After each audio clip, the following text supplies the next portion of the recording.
U.S. ready to denuclearize North Korea, says Donald Trump's National Security Advisor Howard McMaster.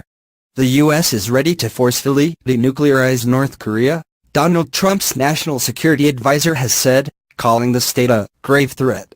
As tensions between the U.S. and the communist state increase, General Howard McMaster said the U.S. was not ruling out war as they prepared to bring the regime to task. "We're not committed to a peaceful resolution, we're committed to a resolution," General McMaster told the BBC. "We want the resolution to be peaceful, but as the president said, all options are on the table.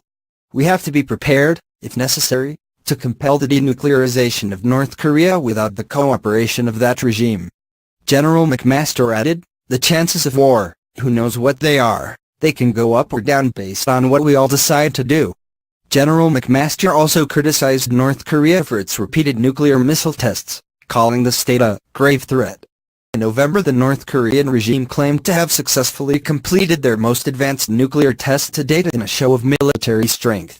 The state said the intercontinental ballistic missile, topped with a super-large heavy warhead, had the potential to hit the continental U.S.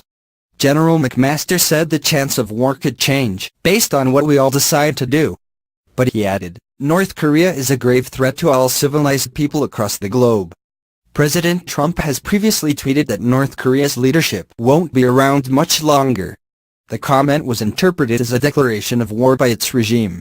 It came as the U.S. publicly blamed Pyongyang for unleashing the so-called WannaCry cyber attack that crippled Britain's NHS as well as banks and other companies across the globe earlier this year.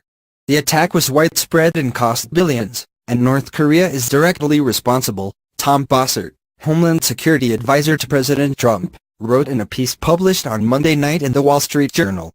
"North Korea has acted especially badly, largely unchecked, for more than a decade, and its malicious behavior is growing more egregious," Bossert wrote. WannaCry was indiscriminately reckless. On Tuesday, Britain publicly named the Lazarus Group as the shadowy North Korean cybercrime group it believes was responsible for the ransomware attack.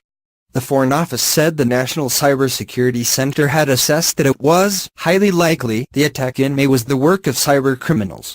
North Korea has repeatedly denied responsibility for WannaCry and called other allegations about cyber attacks a smear campaign. General McMaster also accused the Russian government of a sophisticated campaign of subversion to undermine free and open societies.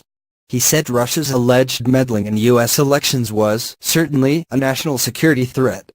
"I believe that Russia is engaged in a very sophisticated campaign of subversion to affect our confidence in democratic institutions, in democratic processes, including elections," he said.